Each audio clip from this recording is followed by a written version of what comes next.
All right, welcome back to the show. You just heard Sarah Goforth in the last segment say that millennials still believe that buying a home is the American dream. So let's go a little bit deeper into that topic with a good friend of ours, Jesse Salas, top producing realtor with Harcourts. Good to have you on the show. Thanks, Rick. Thanks. All right, man, coming right at you. It's the name of the show. Is buying a home still the American dream? Oh, absolutely. I think there's no question about it. Right now, we have buyers that are always going to want to buy in the U.S., but particularly San Diego. Who doesn't want to live here, right?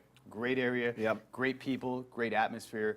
It's going to continue to be a great time to buy. It's a tricky time, though, right? I think the real estate market it's funky, for lack of better words. But I see some homes that are going on the market. They don't seem to be getting a lot of offers, and I see others that get 10 offers. What's happening in San Diego's real estate market? It's funny you say that because we're seeing that a lot. Homes are moving fast. They're moving quickly, but yet you do see those occasional homes that have been sitting there for 20, 30, 60 days. What is it? What is it about them? Yeah, is that the for sale by owner? Is it a poor realtor? There's 20,000 of them. I mean, that could always be a possibility. I think it's that part-time realtor, that new real estate agent that's selling mom's home that really doesn't know how to market and position the home properly. And unfortunately, when you pass that 2-week stage, it's that deathward spiral down. Goes stale. Goes stale. And then you can't necessarily revisit it with a price adjustment because the market has kind of smelled it. It's like it's not a hot property. Buyers have seen it and they've passed on it. I mean, isn't that kind of what happens? Absolutely. You have savvy buyers out there. I mean, they're just as good as some agents with the resources that they have, Zillow, Trulia, a lot of these third-party real estate websites. Once they've seen it, and once they've seen it for a week or 2 weeks, they're not interested in it. They assume there's something wrong with the property. And sadly, that's unfair to the property itself because a lot of times it's not the fault of the property, it's the fault of the agent or lack thereof. So coming out of the gates is important. Very important. Oh, yeah. You mentioned Zillow and Trulia and all that. What do you think of those sites? Do you like them? Are they a good resource? I think they're a great resource. Real estate agents have a love-hate relationship with them, right? Especially when they try to value your home and not really know what's inside the home. Sometimes they're a little high, sometimes they're a little low.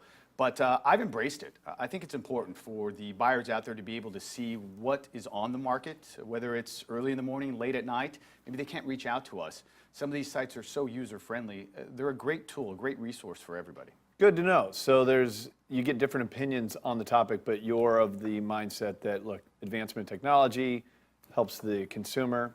Got it. Speaking of buyers, so you work with buyers and sellers. You have a first-time home buyer program. Tell us about the process of buying a home in San Diego. Well, buying a home is a difficult process. It's not easy, and there's a lot of first-time buyer programs out there, and a lot of them will deal with the basics, trying to get you pre-qualified before you go shopping for a home, and things that are very traditional. What's unique about our first-time buyer program is really that 30-day process. The state of California gives you 30 days to buy a home, 17 days for contingencies, your due diligence period. During that time, your clock has started, and you're making some major decisions within those 17 days. Most people don't know what to expect, or they're making decisions on the fly. And these are decisions that are affecting the next 30 years of your life. What are the biggest mistakes people make? First-time home buyers. Not being prepared, not knowing how to hold vesting, not knowing what their point of return is, not knowing their out-of-pocket costs. There's a lot of little things that come up. And when you factor in weekends, life in general, work, it's tough to make those decisions. But nonetheless, your clock has started. You need to come up with something right away. And one of the reasons why we started this program is we found in talking to a lot of buyers that have just purchased a home, they'll tell me in a good conversation, hey, the next time I'm going to do this. The next time I won't do that. And that was just driving me crazy. Why are you waiting till next time? Why didn't you do that in this past purchase, in this past escrow? They just weren't prepared. As a top producing realtor, I've always kind of looked at you as the hub of the wheel, but you don't do it all, right? There's mortgage, title, escrow. If you get in the home, you're probably going to want an estate plan, a CPA to help you with tax deductions. How important are the partners as an extension to what you do? When you talk about creating a first-time homebuyer program, how important are those other vendor relationships? They're crucial. So part of our first-time buyer program, we spend time going over those processes, not just the real estate side of things, but the loan side of things, the title side of things, the escrow side of things.